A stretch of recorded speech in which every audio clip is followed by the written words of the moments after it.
On vous souhaite la bienvenue à ériclatour.com. Dans quelques instants, on vous parle du 20e anniversaire du Club d'ornithologie du Haut-Richelieu. On a 125 membres à Saint-Jean. Il y a plusieurs activités dans les prochaines semaines du côté du domaine Trinity. Mais d'abord, on vous parle de ce nouvel événement caritatif Saint-Jean a du talent, organisé par la Fondation Famille Caron au bénéfice de 9 organismes du milieu. Il faut acheter ses billets maintenant. Le spectacle est le 4 mai.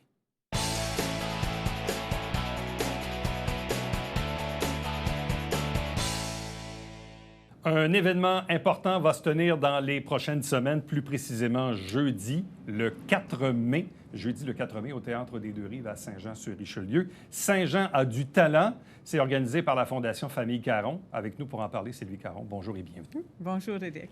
Rappelons un peu l'esprit de la création de ce nouvel événement dont on entend parler depuis les derniers mois. Mais comme c'est nouveau, ça le dit, c'est nouveau, on ne sait pas trop juste qu'est-ce que c'est. Donc, petit rappel des faits. Des faits. Mais c'est un événement que on organise, nous, la Fondation Famille Caron, bénévolement, et c'est au profit de 9 organismes de la région. Et le fait que c'est un événement qui est au bénéfice de plusieurs organismes, c'est là la différence de l'événement. Mais premièrement, c'est un spectacle. C'est un spectacle de variété qui met en valeur des talents joannais sur scène. Et on en a plein, on va en parler un peu plus tard. Mais qu'est-ce qui est différent de cet événement-là, c'est que on se rejoint tout le monde ensemble, tout le monde met la main à la pâte, c'est ça l'expression, pour lever des fonds ensemble. Donc, l'effort est moindre pour tout le monde, mais le résultat, il va être plus grand. L'idée est venue d'où de créer un événement qui allait se faire au bénéfice de plusieurs organismes du milieu? C'est comme une espèce de centraide très locale, si on veut. Là, je paraphrase, mais l'idée, elle vient d'où derrière ça? Pourquoi on fait ça? Je me suis fait approcher par une petite organisme qui voulait que j'organise un tournoi de golf. Et là, j'ai dit, mais pourquoi un autre tournoi de golf? Il y en a tellement dans la région. Il dit, bien, pour combler, nous, on a besoin d'environ 10 000 pour vraiment arriver à notre fin d'année. Je suis comme, ça se peut-tu? Parce qu'ils ne comprennent pas, pas qu'ils ne comprennent pas, mais c'est beaucoup d'efforts d'organiser des événements pour si peu d'argent. Et c'est là qu'est venue l'idée que nous, on peut faire cet effort-là. Et les organismes, eux, ils peuvent mettre leur effort à autre chose. À autre chose, là, à remplir leur mission, à vraiment donner les services à la communauté quand c'est besoin, pas à lever des fonds. Nous, on va le faire pour eux. Bon. Et Saint-Jean a du talent, c'est inspiré de ce qu'on peut connaître à la télé de Canada's Got Talent et compagnie. Là, on connaît un peu le principe. Et qu'est-ce que c'est la Fondation Famille Caron? Nous, c'est une fondation familiale, ça se dit dans le titre. C'est moi et mon mari, nos 3 enfants, Alex, Catherine et Gabrielle, notre belle-fille Fanny, la mère à Éric, Claire, et 2 personnes très importantes, Jenny Contant et Yannick Marcotte, excuse. Et tout ensemble, on a comme mission de donner des fonds à des organismes, de participer à des événements et aussi à organiser des événements pour les organismes de la région. Bon. Une fois qu'on a tout dit ça, il faut bâtir la soirée, l'événement. C'est plusieurs spectacles au cours de cette soirée-là. Jeudi 4 mai au Théâtre des Deux-Rives. Animateur, Joël Legendre. Oui. Comment as-tu réussi à mettre la main sur Joël pour cette animation? Camille Doucet, une nouvelle agente de la région, a réussi de m'avoir Joël qui fait ça à prix réduit, hyper généreux. Ça fait quelques rencontres que j'ai avec lui et il va avoir des surprises ce soir-là. Là. C'est pas juste de l'animation qu'il va faire. Il va faire des chants, des imitations. Ça va être incroyable. C'est juste venir voir Joël, là, ça vaut le prix du billet. Au départ, il y avait plusieurs organismes qui ont soumis leur candidature. Oui. Et quand un organisme soumettait sa candidature, c'est qu'en même temps, il soumettait aussi le projet de l'artiste choisi par cet organisme-là avec une présentation d'un numéro XYZ. Au total, vous avez reçu même plus que 9 candidatures. On a reçu 18. 18. Oui. Et on a monté un comité d'experts en spectacle qui ont choisi les numéros sans savoir les organismes à laquelle ils étaient rattachés.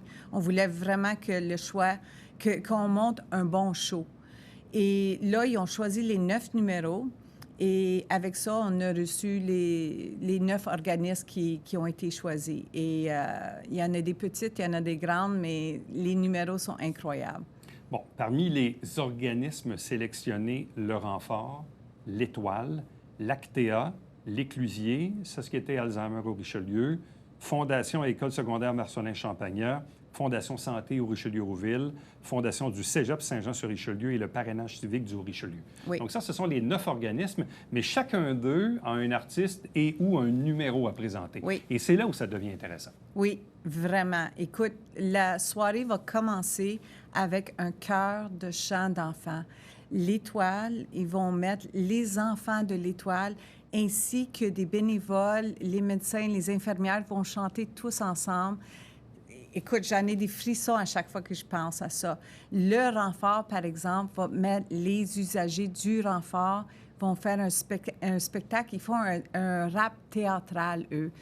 Écoute, je les ai rencontrés, là, et mon cœur a fondu, là. Ça va être incroyable. Ils sont tellement excités de présenter leur show. Mais on a aussi des artistes professionnels là-dedans aussi. On a un chanteur de country, SV Ray, que lui aussi, il donne beaucoup à la communauté. On a Alexandre Belair avec sa pianiste, Marisol. Et on a aussi Valérie Lahaye, aussi, qui est très connue dans la région, la pianiste qui a des danseurs qui vont danser avec elle. On a aussi Dominique Godin, qui... j'écoute pas la voix, mais je pense qu'il vient de tout juste de passer à la voix. Exact. Qui est jumelé avec la troupe de danse de Maureen McDonald. Ouais. Ensuite, on a aussi un band de rock quasi professionnel qui va faire un hommage à Jerry Boulet, des chansons de Jerry Boulet. Ça, c'est pour la Fondation Marcelin-Champagnat. On a aussi une violoniste. Oui, la violoniste, là, oui, Marianne Paquin, qui va nous donner tout un show aussi. Elle a fait ça pour l'Éclusier. OK. Est-ce que j'en ai oublié? Je pense pas. On avait le Renfort avec Voix inclusive, l'Étoile, droit au cœur, on l'a dit. L'Actea, ça, c'est avec Valérie Lahaye. Couleur d'amour, l'Éclusier avec Marianne Paquin, la violoniste. SV Ray, Serge-Vincent Raymond, avec Société Alzheimer. Fondation École secondaire Marcelin-Champagnat, c'est l'hommage à Jerry dont tu as parlé. Oui. Si on dansait, Fondation Santé. Oui, ça, c'est Dominique Godin. Ça, c'est Dominique Godin. Oui. Le tombeau de l'Égaré, ça, Fondation c'est celui Cégep. qui manque, là. Ça, c'est 4 jeunes, dont 2 qui ont passé à, je pense, c'est Cégep en spectacle et qui se sont rendus en finale. C'est encore une chanson originale qu'ils ont créée, un band. Ça va être incroyable. Ils ont tellement d'énergie sur scène. Et le parrainage civique, c'est avec Alexandre Belair, qu'on a parlé précédemment. Donc, on voit un peu la brochette des artistes, artisans, le type de spectacle qu'on va présenter, le type d'organisme également qui sera supporté. Là, maintenant, on est à l'étape où tout ça a été dit. Il faut vendre des billets. Oui. Et malheureusement, les gens ont souvent la très, très mauvaise idée d'acheter le billet 3 jours à l'avance, ce qui stresse toujours un peu tout le monde. Ça, c'est dans toute organisation, que ce soit celle-là ou les autres. Comment se porte la vente de billets en date d'aujourd'hui? Ça va quand même très bien. On a plus de la moitié de vendus. Oui, la moitié. Et j'espère d'annoncer guichet fermé très bientôt. Parce que là, on fait un push pour, justement, pour vendre plus de billets. Mais il y a d'autres façons d'encourager l'événement. Il y a la vente de billets, mais il y a aussi le vote coup de cœur. Parce que ce soir-là, on va remettre un trophée coup de cœur au numéro qui a reçu le plus de votes. Mais pour voter, ça coûte 1 $ égale un vote. Donc, l'argent que chacun des numéros va ramasser va aller directement à l'organisme qu'elle représente. Comme on est aux deux rives, capacité maximale, quoi, 850 places? À peu près, oui. OK. Donc, on a vraiment cette capacité-là pour vendre les billets. Les billets sont en vente à quel coût? À 50 $. Donc, 50 $ par personne. Si les gens veulent s'en procurer là, facilement, on fait Fondation Famille Caron, Saint-Jean a du talent sur Google, on va trouver rapidement le lien. Rapidement sur Facebook, fondationfamillecaron.com et aussi à l'ASPEC, on peut le trouver là aussi. Aussi à l'ASPEC. Oui. Bon. Si on réussit à faire ça le comble avec les commandites et tout ça, on pense être capable de remettre combien à chacun des organismes? Mon souhait, c'est de remettre 10 000 par organisme. 10 000 par organisme? Oui, c'est à peu près 90 000 de profit, sans compter les votes coup de cœur. Et il y a déjà des organismes qui sont au-delà de...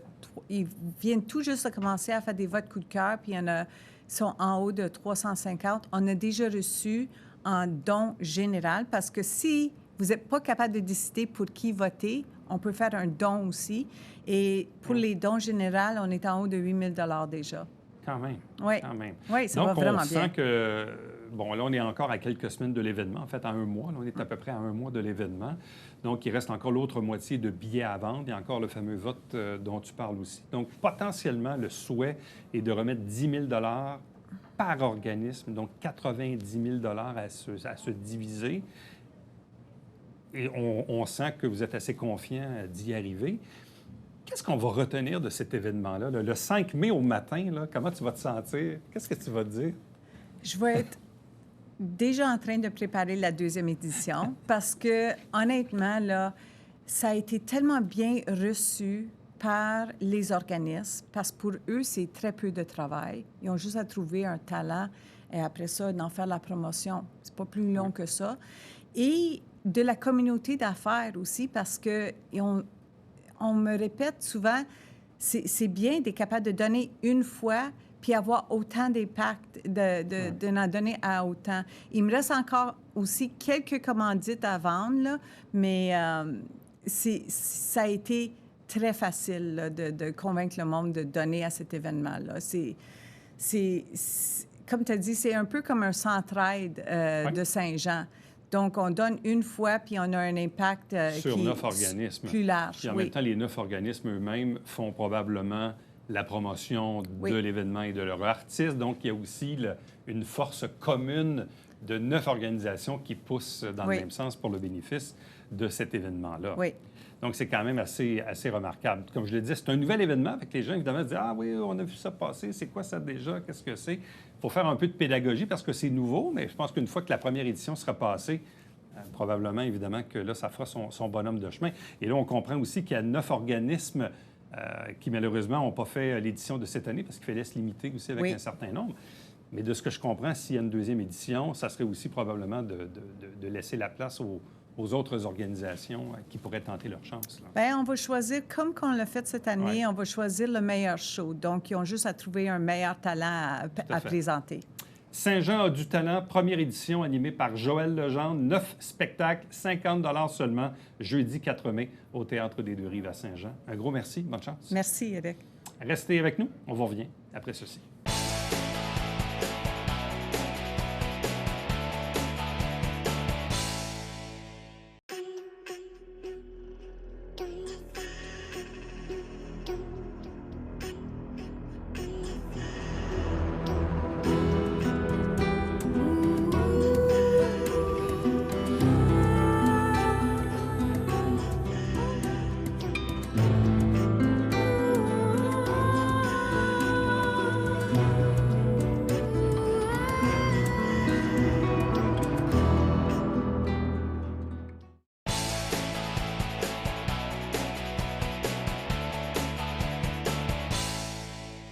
C'est le 20e anniversaire du Club d'ornithologie du Haut-Richelieu. Il y a d'ailleurs des activités qui s'en viennent au cours des prochaines semaines au domaine Trinity à Iberville. Notre invité pour en parler, Michel Asselin, bonjour et bienvenue. Bonjour. 20 ans pour ce club d'ornithologie. Qu'est-ce qui fait que vous en faites partie vous-même? Ah, ben moi je suis maintenant à la retraite. Je suis revenu à Saint-Jean. J'ai passé ma jeunesse à Saint-Jean, mais je suis natif de la Mauricie. J'ai passé 25 ans de travail en Gaspésie, 15 ans dans Brome-Siquois. J'ai toujours été en région. J'étais un amateur de chasse et de pêche, beaucoup de nature. Puis là, je suis revenu à quelque chose, je dirais, plus contemplatif, mais plus approprié à mon âge, mais tellement... c'est le plaisir de l'ornithologie. Là. C'est une activité peu dispendieuse qui nous fait marcher, qui nous fait réfléchir, qui nous fait penser, qui nous fait lire. C'est tellement complet, c'est extraordinaire. Ça fait longtemps que vous avez cette passion-là? Je pense que je l'ai pratiquement toujours eu, mais le fait de rentrer dans un club, disons que tu apprends beaucoup. Tu es en contact avec des gens, des biologistes, il y a des... Mais tous les ornithologues, habituellement, sont des gens qui ont, je ne veux pas dire qu'ils ont une certaine culture, mais qui ont certains d'abord un intérêt à la nature, mais aussi un intérêt à la contemplation, à l'activité physique. Puis c'est tout ça, l'ornithologie. Comment aviez-vous entendu parler de l'existence de ce club-là ici, dans la région? Quand je suis arrivé à Saint-Jean, il y a une dizaine d'années, je me dis, d'abord, j'étais habitué de vivre près de l'eau, c'est que je me suis procuré un bateau, mais j'avais le goût de m'impliquer, mais surtout de pratiquer une activité qui était appropriée, ce que je voulais faire. Avec l'ornithologie, était choisi. Ça fait qu'à un moment donné, j'ai tout simplement cherché sur Internet. J'ai trouvé un dépliant, je pense, à la bibliothèque. Ouais. Je me demande si c'est même, en tout cas, à une occasion où la ville recevait les nouveaux arrivants. J'ai lu le dépliant, mais j'ai dit, c'est ça que je veux faire. Puis c'était une activité que je pratiquais déjà. Beaucoup de monde pratique l'ornithologie. Là. Vous êtes combien de membres dans le club On est ici? plus de 125 membres dans le club du Haut-Richelieu. Mais la moitié de nos membres viennent à l'extérieur de Saint-Jean. Puis beaucoup de membres sont... Parce que le Richelieu, c'est un corridor de migration. Et c'est une des plus belles régions au Québec pour faire de l'ornithologie. Il y a à peu près 300 espèces au Québec, un peu plus. Puis tu peux voir 200 espèces facilement en Montérégie. Ah oui, facilement. Oui, il a Haut-Richelieu, mais on a juste à voir les oies, les bernaches à ce temps-ci. Ça, c'est toujours de toute beauté parce que quand on se balade, surtout printemps-automne, puis même très tard dans l'automne, là, le long du pont Marchand entre Saint-Jean et Iberville, là, souvent il y a un petit endroit pour s'arrêter, notamment dans le bout du motel Harris, là, mais même à ça, si on prend une longue marche sur la bande du canal, là, de l'Écluse Neuf jusqu'au pont Marchand, c'est vraiment un spectacle assez inédit et incroyable. Il n'y a rien vraiment...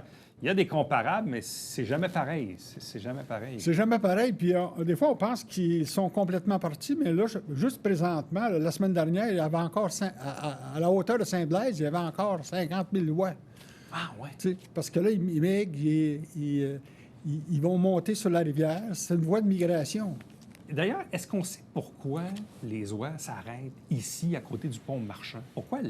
Est-ce qu'on le sait, ça? Moi l'impression que j'ai, c'est que d'abord, c'est un bassin où l'eau est peu profonde. C'est vrai. Il y a des algues. Et on est entouré de champs de maïs, de grands champs, là, toute la vallée ici. Et puis, les oies vont passer les journées dans les champs, puis ils cherchent un endroit où se protéger. C'est-à-dire qu'ils vont souvent aller sur l'eau pour la nuit. Ils vont repartir s'alimenter. C'est pour ça qu'on les voit voyager dans le ciel. Et ils viennent se reposer, puis là, ils sont même à portée. On les voit... Quand on voit le nez rougeâtre, là, mais c'est parce qu'ils fouinent dans les terres et dans le fond de la rivière, tu sais. Ce qu'on a ici, c'est des oies blanches. Des oies blanches. Tantôt, on a fait référence aux bernaches, parce que ça, il y en a aussi. Entre autres, ceux qui jouent au golf à Venise, en Québec, les voient parfois sur certains trous. Oui. Surtout au printemps, là, les mamans sont là avec les tout-petits et tout ça. Fait que ça aussi, les bernaches, là, c'est assez présent sur le territoire. Bien, c'est très présent. Même présentement, la chasse est ouverte chez aux oies ou ça vient de fermer, je ne sais pas. C'est sûr qu'il y a abondance parce que la chasse est contrôlée. Il y a de plus en plus de champs de maïs ici dans la région. Puis il y a beaucoup de reproduction parce qu'il y a aussi la chasse est limitée, là. C'est quoi les meilleurs endroits dans la région pour contempler ce spectacle et vivre sa passion de l'ornithologie? Bien, les endroits sont nombreux. C'est sûr, quand tu rentres dans un club d'ornithologie, c'est la première chose que tu apprends, c'est les différents endroits, et dans la grande région de la Montérégie, mais aussi dans le Haut-Richelieu. Fait que, moi, je dirais du bassin de Chambly, là, jusqu'aux lignes américaines, c'est le temps des migrations. C'est qu'on sait très bien, les champs sont inondés, là, bien, moins cette année. Quand les champs sont inondés, mais c'est des canards, c'est des limicoles, c'est-à-dire des oiseaux de rivage. Il y a une grosse population. Quand on voit des gens avec des télescopes et des jumelles, ils ne regardent pas les oies. Ils cherchent à travers les oies les 2-3 oies rares qu'ils vont trouver. C'est pour ça que les gens sont omniprésents. Tu as l'impression qu'ils sont inactifs. Mais les ornithologues cherchent l'oiseau rare. Quand on est ornithologue, donc c'est qu'on aime être en plein air, on aime prendre des grandes marches, se promener dans la nature, et on doit être aussi assez bon avec les appareils photo. Ça vient un peu avec, là? Mais ça vient un peu avec. Oui. Il y a une partie des ornithologues qui font de la photographie parce que c'est d'abord des gens qui aiment faire de la photographie. Moi, c'est sûr que la plupart des ornithologues ont des appareils photo, comme moi j'en ai un, mais je me sers de la photographie pour m'aider à l'identification, parce que quand j'arrive chez moi, là, j'ai du travail à faire. Présentement, il y a beaucoup d'outils numériques, là.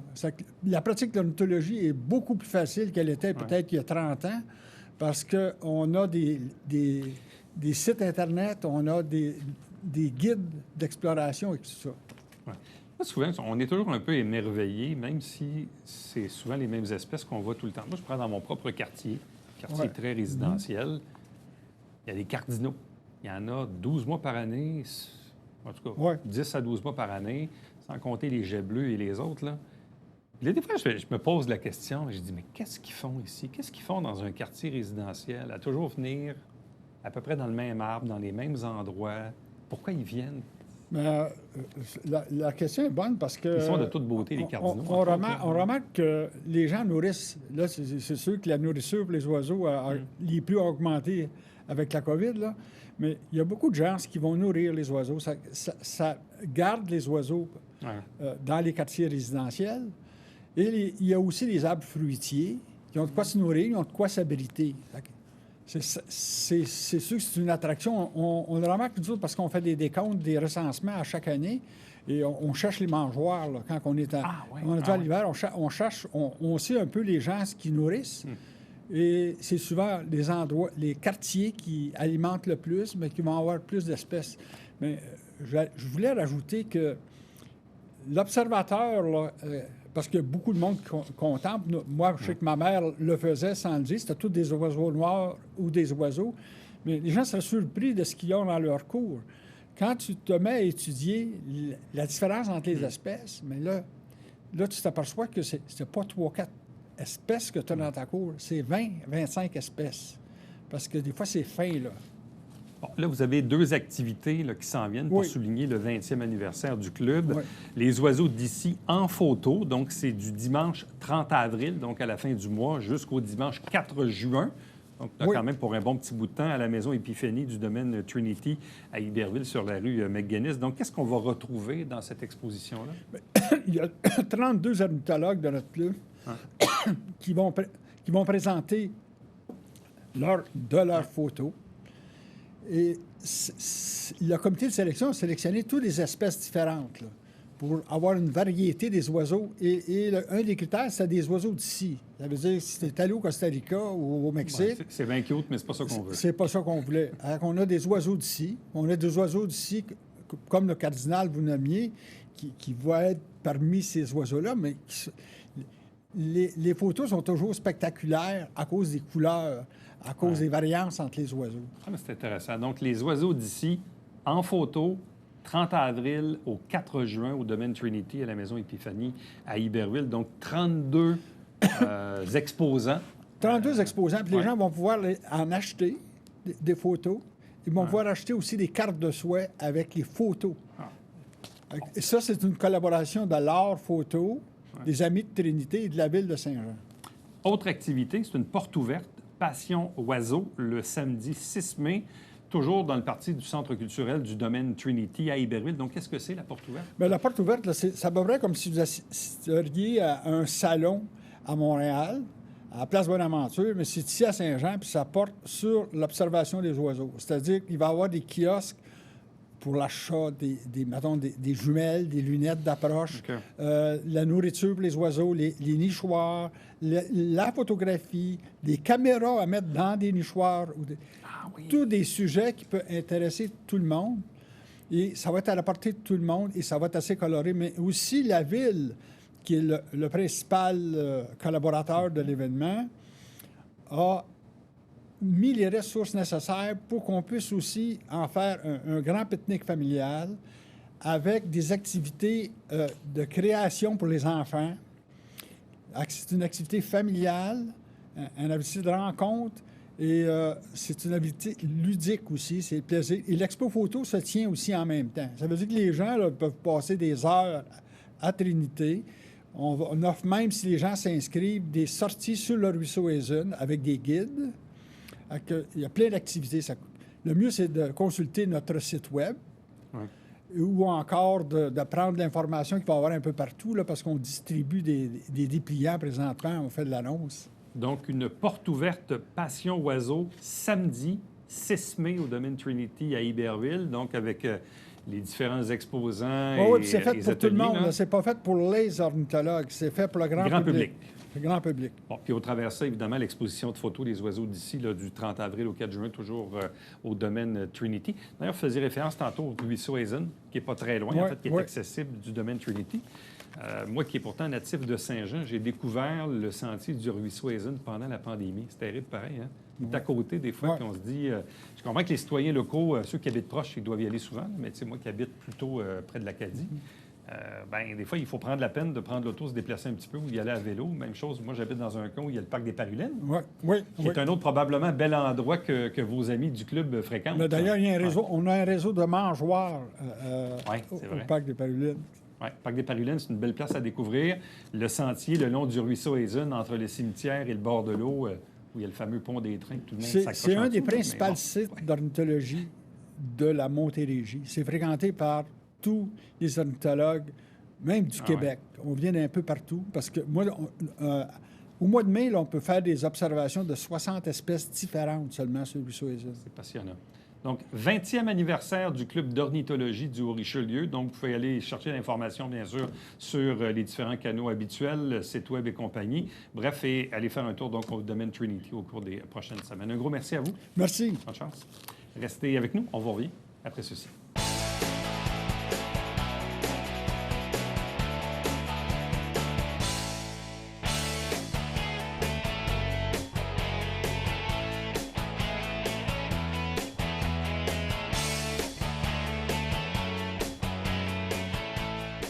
Un nouvel événement culturel fait son entrée dans le Vieux-Saint-Jean en ce magnifique printemps, le 5, 6 et 7 mai. Une superbe programmation, un nouveau site, nouveau festival. Bref, allez faire un tour pour avoir tout le détail de la programmation, tout simplement à sevfestival.com. Prochain rendez-vous pour nous, c'est demain. Bye-bye.